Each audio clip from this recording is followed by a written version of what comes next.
Selamat petang, salam sejahtera. Terima kasih karena bersama dengan saya di Nazilin Unity Channel. Yang ini pasti paling panas sekali. Ini melibatkan dakwaan di mahkamah lagi yang membabitkan pemimpin Perikatan Nasional. Kata Hadi Awang beberapa hari yang lepas, Pakatan Harapan Barisan Nasional ni macam tong najis yang penuh dengan kotoran. Kata Hadi Awang, PHBN ini ada kluster mahkamah dan sebagainya. Tapi tak dia faham ke? Atau dia tak tahu ke? Menurut Sabudin.com, dia menulis, Hadi perlu sedar diri. Jangan tak sedar diri, kata beliau. Dalam Perikatan Nasional juga ada kluster mahkamah, kata Sabudin. Terkini, di dalam Malaysia kini menulis, Wan Saiful Wanjan dituduh lagi di mahkamah esok.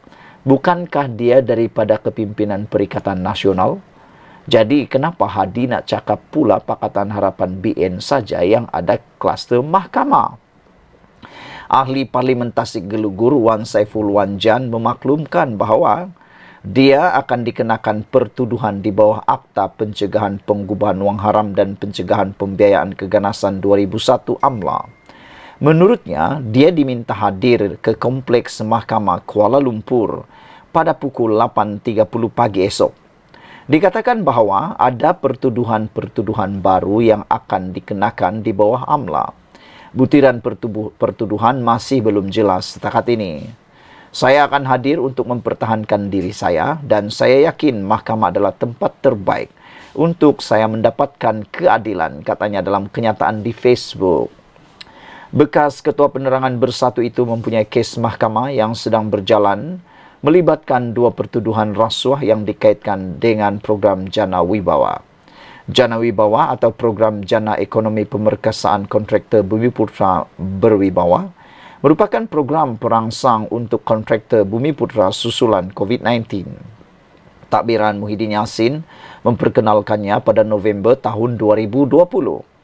Pada 21 Februari, Wan Saiful minta dibicarakan atas dua pertuduhan itu. Pertama, kerana meminta rasuah dalam jumlah yang tidak ditentukan dan kedua, kerana menerima rasuah RM6.96 juta antara 8 Julai 2022 dan 30 September 2022. Wan Saiful dituduh meminta rasuah daripada individu bernama Lian Tan Chuan sebagai dorongan untuk membantu Nepturis Sdn Bhd mendapatkan projek Central Spine Road serti ke persimpangan Lebuh Raya Pantai Timur daripada Kerajaan Persekutuan. Projek itu sepatutnya bernilai RM232 juta.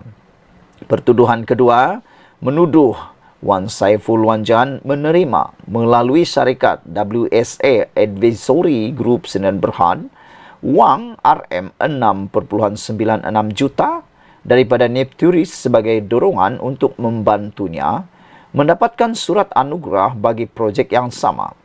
Dia kini berdepan hukuman penjara sehingga 20 tahun dan denda tidak kurang 5 kali ganda nilai suapan sekiranya didapati bersalah oleh mahkamah. Beberapa komen daripada netizen tentang isu ini menyebut, Black Hawk mengatakan, rakyat yakin mahkamah adalah tempat terbaik bagi menuntut keadilan ke atas kecurangan pemimpin-pemimpin korup, tak berhati perut, mencuri duit rakyat ketika rakyat sedang berdepan kesusahan semasa COVID-19 melanda negara. Rakyat terpaksa mengibarkan bendera putih, memohon ehsan bantuan makanan dari jiran-jiran. Pada ketika itulah pula pemimpin penyakau bersenang lenang dengan duit yang dicuri dari rakyat, kata Black Hawk 5137. Brown Falcon menulis, kebanyakan ahli politik ni susah nak dipercayai, kata beliau lagi.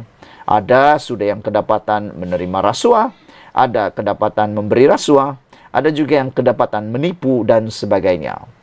Kata beliau, diharapkan ahli-ahli politik yang ada di Malaysia ini cepat-cepatlah bertaubat. Apa pendapat anda untuk isu dan tajuk kali ini berkaitan dengan pengakuan Wan Saiful Wanjan sendiri bahawa beliau akan dituduh sekali lagi di mahkamah esok berkaitan dengan Pencegahan Penggubahan Wang Haram dan Pencegahan Pembiayaan Keganasan 2001 AMLA. Sekian dulu untuk kali ini. Jangan lupa tinggalkan komen Anda. Malaysia kita punya, kita juga sama-sama cintai Malaysiaku. Bye-bye. Selamat petang, salam sejahtera. Terima kasih karena bersama dengan saya di Nazilin Unity Channel. Masih bercakap tentang hutang PAS yang lihat dibayar berjumlah lebih kurang dalam beberapa juta lah. Dalam juta lah. Karena menurut orang yang telah mendedahkannya, yaitu pengurus sendiri kepada syarikat itu, beliau kata ada lebih 1 juta yang satu tuh, yang satu lagi 600.000. Banyak kan? Tapi ini masih berkaitan dengan hutang tersebut. Netizen kini mulai mengaitkannya dengan tindakan beberapa pemimpin PAS yang kelihatan bermewah.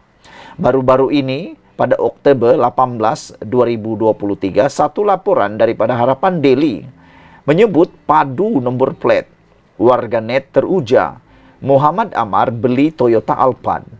Bukan saja beliau membeli Toyota Alphard yang harganya memang tahap kayangan. Ini memang mahalnya tahap kayangan. Cantiknya pun tahap kayangan. Tetapi juga netizen tertarik dengan nomor plat yang dibeli bersama dengan kereta ini. Gambar Speaker Dewan Undangan Negeri Kelantan, Datuk Muhammad Amar Nik Abdullah membeli kereta baru Toyota Alphard SC dengan nombor plat PAS 353. Tular di media sosial menarik perhatian warganet. Menerusi foto dimuat naik ejen edaran Tanah Merah ETM Sahir Abdul Ghani di Facebook, naib Presiden PAS berkenan kelihatan tersenyum memegang replika kunci kenderaan mewah itu. Rata-rata netizen teruja dengan kabar menggembirakan pemimpin Perikatan Nasional itu yang sebelum ini kerap mengeluarkan kenyataan-kenyataan mengundang kecaman. Takkan nak pakai Viva, antara komen netizen paling banyak disebut yang memetik kenyataan Muhammad Amar ketika menjawab kritikan terhadap tindakan Kerajaan Negeri Kelantan 3 tahun lalu. Pada tahun 2020, Kerajaan Negeri itu membeli 14 kereta Mercedes-Benz untuk kegunaan Menteri Besar, Timbalan Menteri Besar, Barisan Exco Negeri dan Setiausaha Kerajaan Negeri. Ramai juga yang secara sinis membetulkan nombor plat kenderaan kelas kayangan itu yang sepatutnya 355. Angka itu merujuk kepada rang Undang-Undang Mahkamah Syariah Bidang Kuasa Pindaan 2016 yang lebih kenali sebagai RUU 355. Ada yang mengatakan padu nombor plat. Zuhud sungguh, alhamdulillah takkan nak naik unta. Demikian antara perli orang ramai di media sosial. Saudara-saudara sekalian, ada juga cakap lakat PM jangan bantu Kelantan netizen sekolahkan Muhammad Amar. Namun yang lebih menarik perhatian kita ialah saudara-saudara sekalian, apabila satu komen ataupun satu tajuk di Malaysia kini bercakap tentang nombor plat tersebut. Kata mereka melalui laporan ini, nombor plat VIP pemimpin PAS boleh bantu bayar hutang haraka. Anda masih ingat? Ulang mula tadi saya kata ia bercakap tentang hutang oleh PAS terhadap pencetak Haraka Daily, yang mana tidak dibayar dan utangnya itu pula berjumlah yang sangat besar. Tapi lihat nak bayar. Itu sebabnya ada netizen dan juga warganet mengatakan bahawa boleh jual saja nombor plat tersebut untuk membayar hutang Haraka. Tapi itulah kan, masih lihat. Isu tuntutan hutang tertunggak bekas syarikat pencetak Haraka sepatutnya boleh diselesaikan sekiranya ada pemimpin PAS serius untuk menyelesaikan masalah berkenaan, kata pemuda Amanah Perak. Exco-nya Azhar Rahman, beliau berkata jika ada keinginan di pihak PAS, banyak pilihan yang boleh diambil oleh parti berkenan bagi mengumpulkan sumber kewangan. Satu daripadanya yang boleh difikirkan, kata Azhar, ialah menjana modal melalui penjualan nombor plat kenderaan VIP yang kini digunakan para pemimpin PAS. Menurutnya, umum mengetahui ramai pemimpin PAS mempunyai kenderaan mewah yang dihiasi dengan nombor pendaftaran bertaraf VIP dan bernilai tinggi. Hasil jualan atau lelongan nombor-nombor plat tersebut Walaupun mungkin tidak dapat menebus keseluruhan hutang, paling tidak bolehlah melunaskan sebahagian hutang tersebut, kata beliau. Tindakan ini bukan sahaja menjadi langkah proaktif bagi mendapatkan sumber keuangan dengan cepat dan mudah, malah boleh dicontohi oleh PAS dalam usaha mendidik mereka memahami erti pengorbanan, katanya kepada Malaysia Kini. Terdahulu, Malaysia Kini melaporkan rungutan pengurus NAJ Press Resources dan Berhad Hussein Jan yang menyatakan rasa geramnya melihat PAS serta kepimpinan parti itu bermewah-mewah ketika hutang pada syarikat percetakan masih belum dilunaskan. Tunggakan bayaran untuk mencetak Harakah itu dianggarkan bernilai jutaan ringgit dan ia masih membelenggu pemilik syarikat terbabit sejak 7 tahun lalu. Timbalan Presiden PAS Tuan Ibrahim Tuan Man bagaimanapun meminta bekas syarikat pencetak akbar rasmi itu menunggu keputusan mahkamah berhubung isu tunggakan hutang berkenaan. Kata Azhar, PAS tidak sepatutnya membebankan syarikat pencetak yang telah memberikan perkhidmatan dan mengeluarkan modal mereka untuk menampung kos. Tambahnya, parti itu juga tidak wajar memberikan alasan bahawa ahli akar umbi tidak membuat bayaran kepada Harakah sehingga menyebabkan masalah tersebut timbul.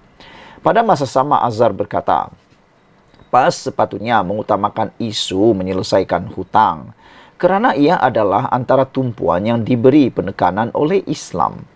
PAS sebagai sebuah parti yang kuat melaungkan Islam sebagai penyelesaian segala masalah di atas muka bumi ini, seharusnya sedar bahawa tuntutan membayar hutang itu adalah wajib dan perlu disegerakan.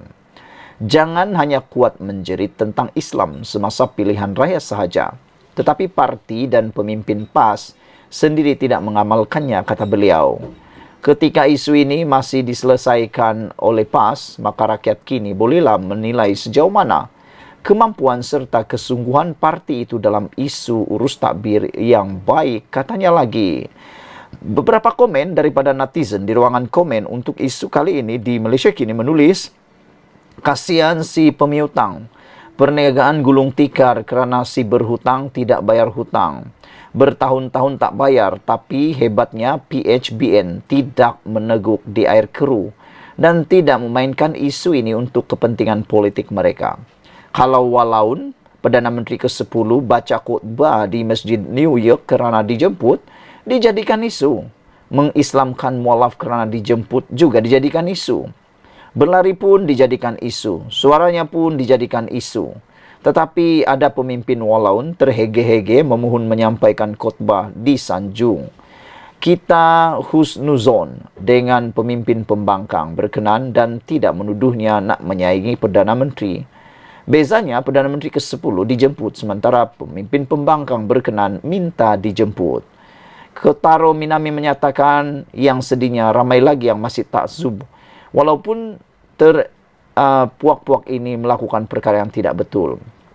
Kata World of Peace, dia kata jual kereta mewah lah Meska Alpadka untuk bayar hutang tersebut. Merdeka juga mengatakan haramkah jika Harakah masih dicetak dan diedarkan walaupun hutang PAS kepada syarikat pencetak masih belum dilangsaikan. Semi Velu kata, tengok siapa pemimpin parti Pak Lebay yang pakai plat PA5. Beratus ribu juga dia beli. Wah, rupa-rupanya ada pemimpin PAS yang menggunakan nombor plat kereta PA5. Dan itu namanya kalau dalam bahasa biasa ini PAS. Wah, beribu harganya. PAS macam murai, kata Green Rabbit, berkukuk tapi ekor bergelembung tahi. Ada lagi yang mengatakan, Peace Borsen kata, lawak, nombor plate itu semua pemimpin PAS ke yang beli. Cuba cek balik. Kata Mujahid, dapat free code, kata beliau lagi. Sekian dulu untuk kali ini. Jangan lupa tinggalkan komen anda. Apa komen anda? Malaysia kita punya. Kita juga sama-sama cintai Malaysiaku. Bye-bye.